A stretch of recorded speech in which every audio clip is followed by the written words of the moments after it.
నమస్కారం city news కి స్వాగతం ముందుగా ముఖ్యాంశాలు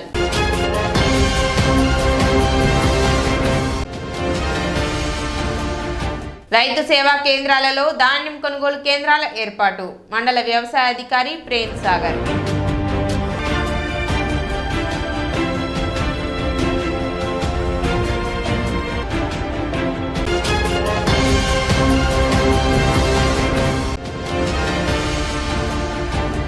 పారిశుద్ధ్య కార్మికుల ఆరోగ్య భద్రత దృష్ట్యా పురపాలక సంఘం ఆధ్వర్యంలో పారిశుద్ధ్య కార్మికులకు పీపీఈ కిట్ల పంపిణీ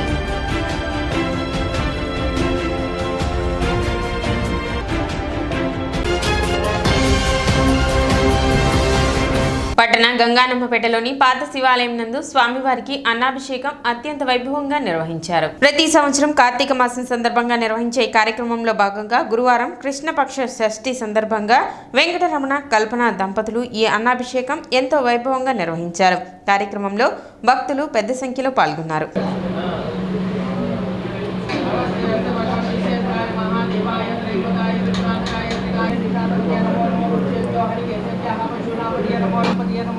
नमः सहमानाय नित्यादिनां व्याधिनी नामधेय नमो नमः भगवाय निशंगणे सेनानामधेय नमो नमः निशंगणे सर्वदा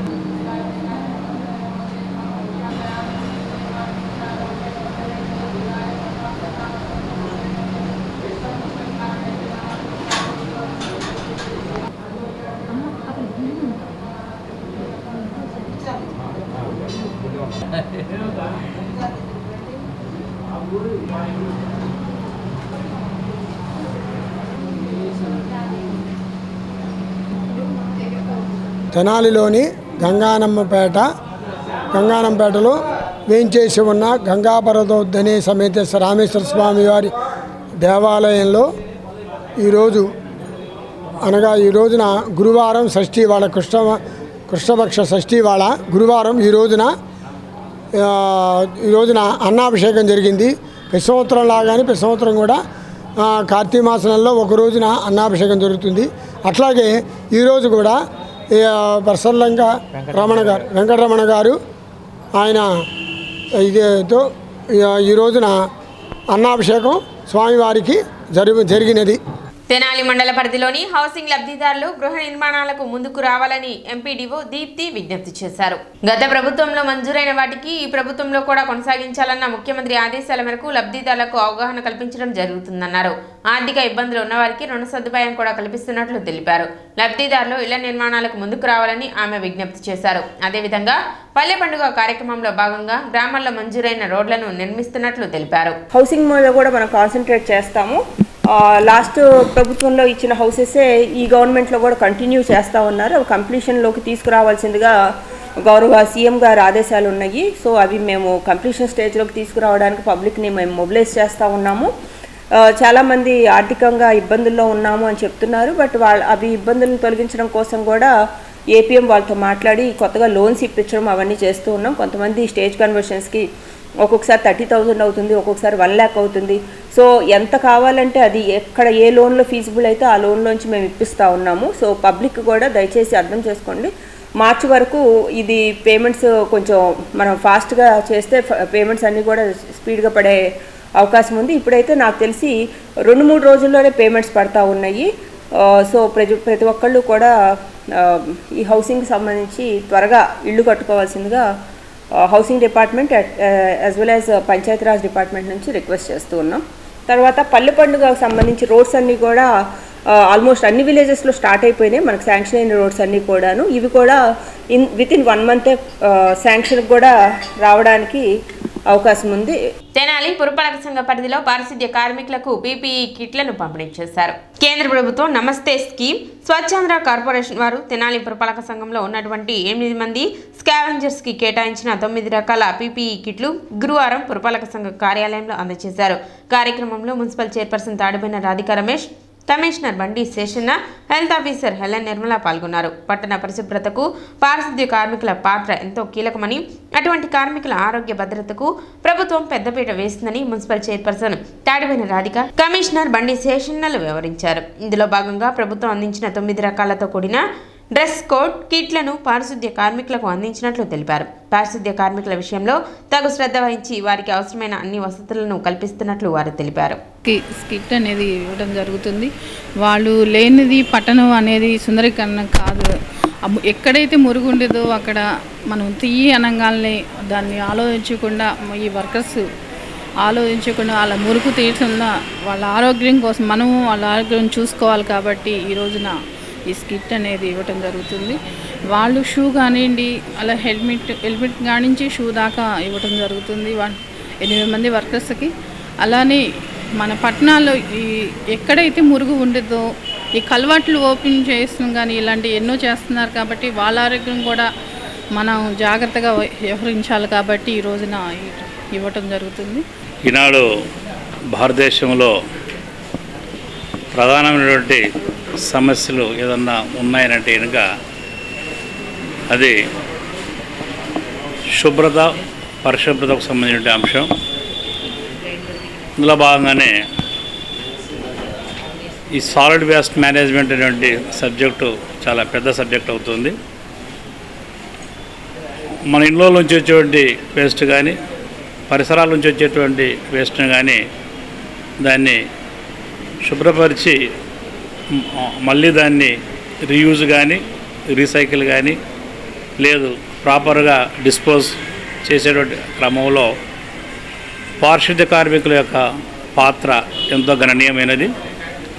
వారు చేస్తున్నటువంటి సేవలు వెలకట్టలేనివి. అందువల్లనే ఈ విషయాన్ని భారత ప్రభుత్వం వారు కానీ, రాష్ట్ర ప్రభుత్వం వారు కానీ గుర్తించి పారిశుద్ధ్య కార్మికులకు తగినటువంటి విధంగా ప్రొటెక్టివ్గా ఉండాలి, వాళ్ళు ఆరోగ్యంగా ఉండాలి. అందువల్ల వాళ్ళకు అవసరమైనటువంటి అన్ని రకాల ఏర్పాట్లు చేయాలనేసి ప్రభుత్వాలు కృతనిశ్చయితంతో ఉన్నాయి. అందులో భాగంగానే మన పట్టణంలో ఉన్నటువంటి పారిశుద్ధ్య కార్మికులు ఎవరైతే ఉన్నారో అందులో కొంతమంది సెలెక్టివ్గా ఈరోజు ఒక డ్రెస్ కోడ్ ఒకటి ప్రభుత్వం వాళ్ళే అందించారు. అన్ని రైతు సేవా కేంద్రాలలో ధాన్యం కొనుగోలు కేంద్రాలు ఏర్పాటు చేసినట్లు మండల వ్యవసాయ అధికారి ప్రేమ్ సాగర్ తెలిపారు. ఎవరైతే ఈ క్రాప్ బుకింగ్ చేసుకున్నారో వారు ప్రభుత్వ మద్దతు ధర అనగా 1740 రూపాయలకు విక్రయించుకోవచ్చు అన్నారు. 17% తేమ ఉన్న వాటికి మాత్రమే ప్రభుత్వం ఏర్పాటు చేసిన కొనుగోలు కేంద్రాల్లో కొనుగోలు చేస్తారని చెప్పారు. అదేవిధంగా జీడీసీసీ సెక్టార్లు, సివిల్ సప్లై శాఖ నుండి టెక్నికల్ అసిస్టెంట్లు రైతుల వద్దకు వచ్చి శాంపిల్స్ సేకరించి తేమ శాతాన్ని పరిశీలించి కల్లాంలోనే ధాన్యాన్ని కొనుగోలు చేస్తారని చెప్పారు. రైతు సేవా కేంద్రాల్లో కొనుగోలు కేంద్రాలు అనేది ఏర్పాటు చేశామండి. ఎవరైతే ఈ పంట నమోదు చేసుకొని ఉంటారో వాళ్ళు గవర్నమెంట్ మద్దతు ధరకి అనగా 1745 రూపాయలు గ్రేడ్ ఏ వెరైటీ అంటే బీపీటీ 52 మామూలు వెరైటీలు ఎంటీయూ రకాలు 1700కే తీసుకుంటారు, 75 కేజీల బస్తా. కాబట్టి మీరు ఎవరైతే గవర్నమెంట్ దగ్గర మీరు విక్రయించుకోదలుచుకున్నారో తేమ శాతం మాత్రం 17% ఉండాలి. తప్ప తాలు గింజ అనేది 1% వరకు లిమిట్ ఇస్తారు. కాబట్టి 17% తేమ శాతం ఉన్న గింజలను మనం తీసుకురావాలి. జీడీసీసీ సెక్టార్లో సివిల్ సప్లై డిపార్ట్మెంట్ నుంచి టెక్నికల్ అసిస్టెంట్లు మీ దగ్గరికి వచ్చేసి శాంపుల్ చూసి ఆ శాంపుల్లో తేమ శాతం చూసి ఓకే అనుకుంటే అక్కడే ఎక్కడికలా ఉందో అక్కడే లారీ వచ్చేసి అక్కడే తీసుకుంటారు. కానీ 17% మాత్రం తేమ తప్పనిసరిగా ఉండాలని కోరుకుంటున్నారు రైతులు.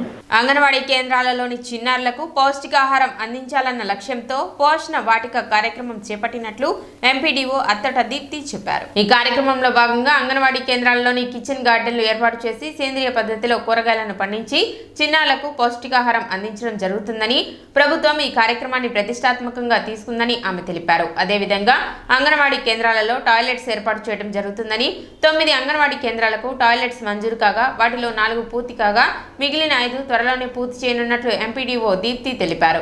ఆ తర్వాత ఇక్కడ మనకి ఇంకా డెవలప్మెంట్ యాక్టివిటీస్కి వచ్చేసరికి పోషణ వాటిక అని చెప్పేసి అంగన్వాడీ సెంటర్స్లో వెజిటబుల్ గార్డెన్స్ని రైజ్ చేస్తూ ఉన్నారు. మామూలుగా అంగన్వాడీ సెంటర్స్లో మనం వంట చేస్తూ ఉంటాం చిన్నపిల్లల కోసం. బయట నుంచి కూరగాయలు అవి ఇవి కొనుక్కోకుండా అక్కడ స్థలం ఉన్నట్టయితే 1 సెంటో లేకపోతే 1/2 సెంటో ఉన్నట్టయితే అక్కడే ఒక కిచెన్ గార్డెన్ లాగా మనం రైస్ చేస్తామన్నమాట. అందులోనే వెజిటబుల్స్ కానీ లేకపోతే లీఫీ వెజిటబుల్స్ కానీ ఇవన్నీ మనం రైస్ చేసి అక్కడే ఫ్రెష్గా కొనుక్కొని పురుగు మందులు జల్లినవి కాకుండా ఫ్రెష్గా రైస్ చేసి కొనుక్కోకుండా పిల్లలకి కుక్ చేసి అమ్మడం, కుక్ చేసి వడ్డించడం వల్ల వాళ్ళకి ఆరోగ్యంగా ఉంటారు, మాల్ న్యూట్రిషన్ అనేది ఉండదు అనే ఉద్దేశంతో గవర్నమెంట్ ఇది చాలా ప్రతిష్టాత్మకంగా తీసుకొని సెలెక్ట్ చేసిన ప్రోగ్రాము. సో దీనికి కూడా మనం ఇంకా 2-3 రోజుల్లో వీటన్నిటిని స్టార్ట్ చేసి కంప్లీట్ చేయడం జరుగుతూ ఉంది. మనకి అంగన్వాడీ సెంటర్స్లో టాయిలెట్స్ కూడా కన్స్ట్రక్షన్ అనేది మొదలు పెట్టడం జరిగింది. 9 అంగన్వాడీ సెంటర్స్ మనకి ఇప్పుడు శాంక్షన్ అయినాయి. 4 ఆల్రెడీ ఆల్మోస్ట్ కంప్లీషన్ స్టేజ్కి వచ్చేసినాయి. ఇంకా 5 అండర్ కన్స్ట్రక్షన్లో ఉన్నాయి. ఇవి కూడా 1 వీక్లో కంప్లీట్ అయ్యే అవకాశం ఉంది. వచ్చే జొన్న, మొక్కజొన్న, పెసర విత్తనాలకు సంబంధించి డిసెంబర్ 15వ తేదీలోపు ప్రీమియం కట్టుకోవాలని మండల వ్యవసాయ అధికారి ప్రేమ్ సాగర్ రైతులకు సూచించారు. గతంలో ప్రభుత్వమే ఈ ప్రీమియం చెల్లించేదని, ఈ రబీ సీజన్ నుండి రైతులే ప్రీమియం కట్టుకోవాలని ప్రభుత్వ ఆదేశాల మేరకు మొక్కజొన్నకు 114, జొన్నకి 45, మినుముకి 50, పెసరకి 40 రూపాయల చొప్పున 1 ఎకరాకు ప్రీమియం కట్టుకోవాలని సిఎస్సి ఈ సేవా కేంద్రాలలో ప్రీమియం చెల్లించి దానికి సంబంధించిన వివరాలు రైతు సేవా కేంద్రాల సిబ్బందికి అందించాలని ఏవో ప్రేమ్ సాగర్ తెలిపారు. డిసెంబర్ 15వ తేదీ చివరి తేదీ అని రైతులు ఈ విషయాన్ని గమనించాలని ఆయన విజ్ఞప్తి చేశారు. వచ్చే జొన్న, మొక్కజొన్న, మినుము, పెసర విత్తనాలకి ప్రీమియం కట్టుకోవాలి. ఇంతకుముందు ప్రీమియం ఈ పంట నమోదు చేసిన వాళ్ళందరికీ ప్రభుత్వం కడుతున్నది. కానీ ఇప్పుడు ఏమంటే ఈ సీజన్ నుంచి, రబీ సీజన్ నుంచి రైతులే ప్రీమియం కట్టుకోవాలని ప్రభుత్వం తెలుపుతున్నది. మొక్కజొన్నకు 114 రూపాయలు, జొన్నకి 45 రూపాయలు, మినుముకి 50 రూపాయలు, పెసరకి 45 రూపాయలు. ఆ విధంగా 1 ఎకరాకి కామన్ సర్వీస్ సెంటర్లో కానీ, మీ సేవా సెంటర్లో కానీ మీరు కట్టి ఎన్ని ఎకరాలు అయితే ఇస్తున్నారో అన్ని ఎకరాలకి కట్టి ఆ రసీదుని రైతు సేవా కేంద్రాల విఏలకు కానీ సిబ్బందికి కానీ తీసుకొస్తే వాళ్ళు ఈ క్రాప్లో ఎంటర్ చేసుకుంటారు. ఒక రసీదు లాంటిది అది జనరేట్ అవుతుంది యాప్లో. కాబట్టి దీన్ని కూడా మీరు డిసెంబర్ 15వ తేదీ లోపల మీరు ఎవరైతే ఇన్సూరెన్స్ కట్టదలుచుకున్నారో వారు వినియోగించుకోవాల్సిందిగా రైతు సోదరులను కోరుకుంటున్నాం. ఆటోలలో పరిమితికి మించి ప్రయాణికులను ఎక్కించరాదని మోటార్ వెహికల్ ఇన్స్పెక్టర్ రాఘవరావు హెచ్చరించారు. నిబంధనలకు విరుద్ధంగా ఆటోలలో ప్రయాణికులను ఎక్కించరాదని, ముఖ్యంగా ఆటో వెనుక వైపు డోర్ ఓపెన్ చేసి ప్రయాణికులను ఎక్కించరాదని తెలిపారు. ఆటోకి సంబంధించిన ధ్రువపత్రాలను ఆటో డ్రైవర్లు తమ వెంట ఉంచుకోవాలన్నారు. కొంతమంది సెకండ్ హ్యాండ్ ఆటోలను కొనుగోలు చేస్తున్నారని, వాటికి పర్మిట్ ఉండటం లేదని, పర్మిట్ లేని వాటికి 10,000 రూపాయల జరిమానా విధిస్తున్నట్లు రాఘవరావు తెలిపారు. లైసెన్స్, ఫిట్నెస్, ఇన్సూరెన్స్ లేని వాటికి కూడా జరిమానాలు విధించడంతో పాటు కేసులు నమోదు చేస్తున్నట్లు చెప్పారు. ఆటో వాళ్ళకి చెప్పేది ఏంటంటే ముఖ్యంగా permit, RC, fitness, insurance, pollution, licence, ఈ 6 డాక్యుమెంట్స్ ప్రతి ఒక్క వాహనంలో పెట్టుకోవాలి. ఆటోల్లో ముఖ్యంగా వెనక డోర్ తీయకూడదు. ఎట్టి పరిస్థితుల్లో వెనక డోర్ తీసి బ్యాక్ సైడ్ జనాలను ఎక్కించుకోకూడదు. అలాగే పక్కన కూడా ఎక్కించుకోకూడదు. డ్రైవర్ పక్కన కూడా ఎవరిని అలౌ చేయకూడదు. ఈ 6 డాక్యుమెంట్స్ విధిగా ఉంచుకోవాలి. ఒక సెట్టో లేకపోతే 2 సెట్లో బండిలో పెట్టుకోవాలి. ఆర్టీఓ వాళ్ళు కానీ పోలీసు వాళ్ళు కానీ అడగంగానే అవి చూపించగలగాలి. కొంతమంది ఏంటంటే ఆటోలు కూడా ముఖ్యంగా సెకండ్ హ్యాండ్ ఆటోలు కొంటున్నారు, వాళ్ళు పర్మిట్ ఉండలేదు. ఇప్పుడున్న ఫైన్స్ ప్రకారం ఏంటంటే పర్మిట్ లేకపోతే 10,000 రూపాయలు ఫైన్ ఉంది. అలాగే చాలామంది కొత్త ఆటో కొనుక్కుంటున్నారు, పర్మిట్ ఉండలేదు, లైసెన్స్ ఉండలేదు. లైసెన్స్కి 5,000, పర్మిట్కి 5,000 ఫైన్ ఉంది. అలాగే ఒకవేళ బండి ఫిట్నెస్ లేకపోతే 2,000, ఇన్సూరెన్స్ లేకపోతే 2,000, పొల్యూషన్ లేకపోతే 1,500. కాబట్టి ఈ ఫైన్స్ అన్నీ కూడా విధించడం జరుగుతుంది. ఎందుకంటే ప్యాసింజర్ వాహనాలు చాలా ఇంపార్టెంట్. ఏదన్నా జరిగితే, యాక్సిడెంట్ జరిగితే దాంట్లో ఉన్న జనాలకు కూడా మనకి గాయపడతారు. కాబట్టి కంపల్సరీ మనకి ప్యాసింజర్ వెహికల్స్కి ఎట్టి పరిస్థితుల్లో మేము పర్మిట్ లేకపోయినా కానీ ఏ ఒక్క డాక్యుమెంట్ లేకపోయినా కూడా కేసులు నమోదు చేయడం జరుగుతుంది. కాబట్టి మీరు అందరూ కూడా ఇవన్నీ డాక్యుమెంట్స్ అన్ని మెయింటైన్ చేసి మాకు సహకరించవలసిందిగా కోరుచున్నాం. తెనాలి పురపాలక సంఘ పరిధిలో 16వ వార్డులో మున్సిపల్ చైర్పర్సన్ దాడిపోయిన రాధిక పర్యటించారు. ఈ సందర్భంగా శానిటేషన్ వర్క్స్ ను పరిశీలించి శానిటేషన్ సిబ్బందికి తగిన సూచనలు చేశారు. పట్టణాభివృద్ధికి ప్రతి ఒక్కరూ భాగస్వాములు కావాలని పిలుపునిచ్చారు. కార్యక్రమంలో municipal assistant commissioner Lakshmipathi, assistant engineer Suryababu, municipal health officer Helen Nirmala మరియు సచివాలయ సిబ్బంది పాల్గొన్నారు.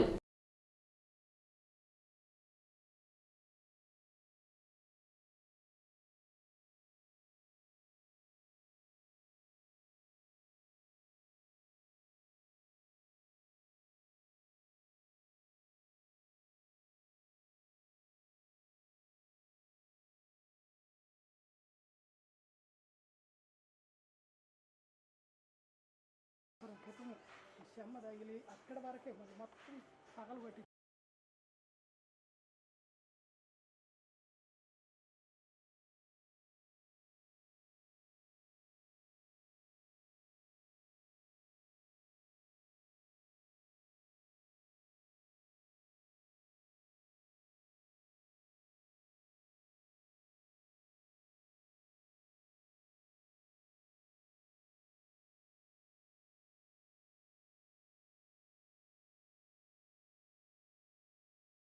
డ్రైనేజ్ సంస్థను కల్వర్ట్ దగ్గర ఈ కవర్లు కానీ బాటిల్స్ ఇలాంటి వ్యర్థాలన్నీ అడ్డంగా ఉంటానా అక్కడ కల్వర్ట్ దగ్గర ఆగిపోవటం జరుగుతుంది. అవన్నీ తీపిచ్చి ఇప్పుడు మా వర్కర్స్ చేత అవన్నీ తీపిస్తడం జరుగుతుంది. అలానే ప్రజలందరికీ చెప్పేదంటే ఎలాంటి వ్యర్థాలు అనేది డ్రైన్స్లో కానివ్వండి, రోడ్స్ మీద కానీ ఎలాంటి వ్యర్థాలు వేయకుండా డస్ట్బిన్ రూపంలో మా వర్కర్స్కి అందించాలని కోరుకుంటున్నాను. ప్రజలందరికీ చెప్పేదంటే మీరు ఇల్లు ఎట్లా జాగ్రత్త పరుస్తున్నారో మన కాలువలు కానీ రోడ్స్ కానీ అలా జాగ్రత్త పరుస్తేనే మన ఆరోగ్యం కూడా బాగుంటుంది. కాబట్టి ప్రజలందరూ మాకు సహకరించాలి. మేము శానిటేషన్ మీద బ్లీచింగ్ పౌడర్ కానివ్వండి, ఫాగింగ్ కానివ్వండి ఇలాంటివి ఎన్నో చేపిస్తున్నాం. కాబట్టి ప్రజలందరూ మాకు సహకరించాలని కోరుతున్నాను. ఈరోజు 16వ వార్డులో మేము స్పెషల్ శానిటేషన్ డ్రైవ్ పెట్టుకొని డ్రైన్స్ అంతా కూడాను క్లీన్ చేయడం జరుగుతున్నది. ఇళ్ళ మధ్యలో ఉన్న చిన్న చిన్న కాలువల్లో కూడాను చాలామంది అన్నం పొట్లాలు కానీ చిప్స్ ప్యాకెట్స్ కానీ ఇవన్నీ వేస్తున్నారు. ఆ ఇళ్ళ ముందు మెట్ల కిందనే బ్లాక్ అవుతుంది. కాబట్టి పట్టణ ప్రజలకి మేము చేసే రిక్వెస్ట్ ఏంటంటే దయచేసి ఎలాంటి చెత్త కూడాను మీ ఇంటి ముందు కాలువలో వేయొద్దు. మనకి డోర్ కలెక్షన్కి వచ్చినప్పుడు డస్ట్బిన్లోనే ఇవ్వండి. దానివల్ల మా వర్కర్స్ కూడాను ఈ డ్రైన్స్ క్లీన్ చేయటం చాలా ఈజీగా ఉంటుంది.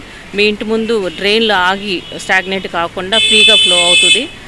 దానివల్ల దోమలు కూడాను బ్రీడ్ అవ్వవు. మీ ఇళ్ళ ముందు దోమలు కూడా తగ్గుతాయి. కాలువలు రెండు వైపులా కాలువలు లేవండి. 4 రోడ్లు పగలగొట్టి నీళ్లు పెడుతున్నారు. కాలువ కట్టమని నేను అడుగుతున్నాను నాయన. ఇంకేం చెప్పాలి? ఎప్పటి నుంచి లేవండి కాలువలు? ఎప్పుడు అసలు మొట్టమొదటి నుంచి కాలువలు లేవండి. కాలువలు అసలు కట్టమని నేను ఎన్నోసార్లు అడిగాను. కడతానికి వచ్చినా కానీ కట్టను కొట్టలేదు. మామూలుగా శ్రీకాంతులు మేళం గారు ఉన్నప్పుడు ఆమె వచ్చినప్పుడు కడతానని అంది. కట్టను ఇవ్వకుండా ఆపేసేస్తున్నారండి.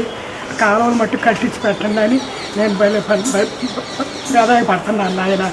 ఆ కాలువలో నీళ్ళు వచ్చి నా గోడకి చెమ్మ తగిలి పేడుపడి నా కొడుకు కాడ చనిపోయాడండి. మీరు న్యాయం చేస్తారని నేను కోరుకుంటున్నాను. తెనాలి రామకృష్ణ కవి కళాక్షేత్రంలో శ్రీనివాస కళ్యాణ మహోత్సవం ఘనంగా నిర్వహించారు. శ్రీ వికనస శ్రీనివాస ట్రస్ట్ ఆధ్వర్యంలో కళ్యాణ మహోత్సవం కనుల పండుగగా జరిగింది. కార్తీక మాసాన్ని పురస్కరించుకొని జరిపిన కళ్యాణోత్సవంలో పెద్ద సంఖ్యలో భక్తులు పాల్గొన్నారు. తొలుత కూచిపూడి నృత్యం ప్రదర్శించారు. హనుమాచార్య కీర్తనలు ఆలపించారు. ట్రస్ట్ సభ్యులు రొంపిచర్ల శ్రీనివాసమూర్తి, కిరణ్ కుమార్, ఉప్పల వరదరాజులు తదితరులు పర్యవేక్షించారు.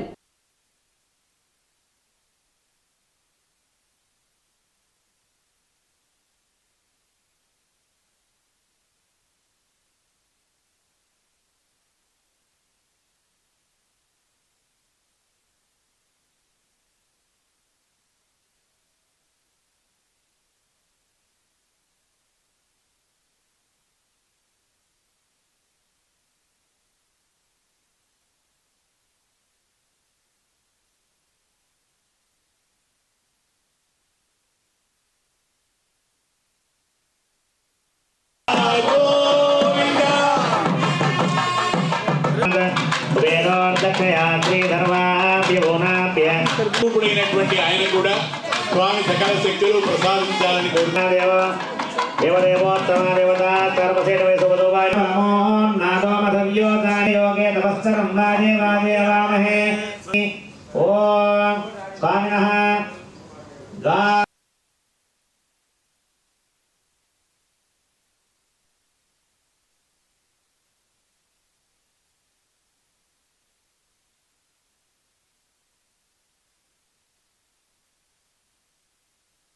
పవిత్ర కార్తీక మాసంలో ఆ కలియుగ ప్రత్యక్ష దైవం శ్రీనివాసుడి కళ్యాణం అత్యంత రంగరంగ వైభవంగా ఈ రోజున శ్రీ వికనస శ్రీనివాస ట్రస్ట్ ఆరంభ సందర్భంగా ఈ రోజున మరి మన రామకృష్ణ కవి కళాక్షేత్రంలో తెనాలిలో మరి ఇంత ఆనందదాయకంగా మరి ప్రజలందరూ సుఖ సంతోషాలతో ఉన్నారని లోకా సమస్త సుఖినో భవంతు. ఎందుకంటే ఇటువంటి సామూహిక కార్యక్రమాలు చేసేది ప్రజలందరూ సుఖంగా ఉండాలి, రైతులందరూ సుభిక్షంగా ఉండాలని ఉద్దేశంతో చేస్తాం. ఈ కార్యక్రమంలో పాల్గొన్న ప్రతి ఒక్కరికి కూడా ఆ దేవదేవుడి ఆశీస్సులు సంపూర్ణంగా లభిస్తాయని. పవిత్ర కార్తీక మాసంలో శ్రీ వికనస శ్రీనివాస ట్రస్టు ఆవిర్భావం చేసుకోవడం ఎంతో ఆనందదాయకం. ఆధ్యాత్మిక సేవే పరమావధిగా ఈ యొక్క ట్రస్టుని ఏర్పాటు చేసుకోవడం జరిగింది. ఇక శ్రీ వికనస శ్రీనివాస ట్రస్ట్ అనేది ఒక ఆధ్యాత్మిక, సాంస్కృతిక, సామాజిక సేవా కార్యక్రమం నిర్వహించడం జరుగుతుంది. దానిలో భాగంగా తొలి కార్యక్రమంగా కలియుగ ప్రత్యక్ష దైవమైనటువంటి శ్రీ వెంకటేశ్వర స్వామి యొక్క తిరు కళ్యాణ మహోత్సవాన్ని ఎంతో వైఖాన సాగమత్వంగా, ఎంతో వైభవంగా రామకృష్ణ కవి కళాక్షేత్ర వేదికగా నిర్వహించుకోవడం సంతోషకరం. ఇటువంటి కార్యక్రమాలు మరిన్ని చేయాలని చెప్పని సంకల్పించడం జరుగుతుంది. దానిలో భాగంగా ఈ రోజున ఈ యొక్క సేవా వికనస శ్రీనివాస ట్రస్టుని ఆరంభించడానికి ఇచ్చేసినటువంటి అతిథులందరికీ, అలాగే యావత్ భక్త జనావళి మొత్తానికి, అలాగే ఆశీర్వదించడానికి వచ్చినటువంటి పండితులకి కూడా హృదయపూర్వక ధన్యవాదాలు తెలియజేసుకుంటాము. సిటీ న్యూస్ ముంచెం ముఖ్యాంశాలు మరోసారి.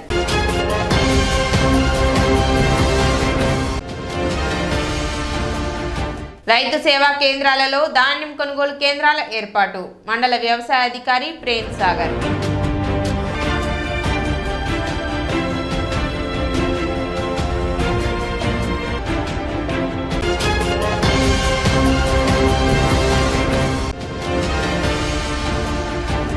పారిశుద్ధ్య కార్మికుల ఆరోగ్య భద్రత దృష్ట్యా పురపాలక సంఘం ఆధ్వర్యంలో పారిశుద్ధ్య కార్మికులకు పీపీఈ కిట్ల పంపిణీ.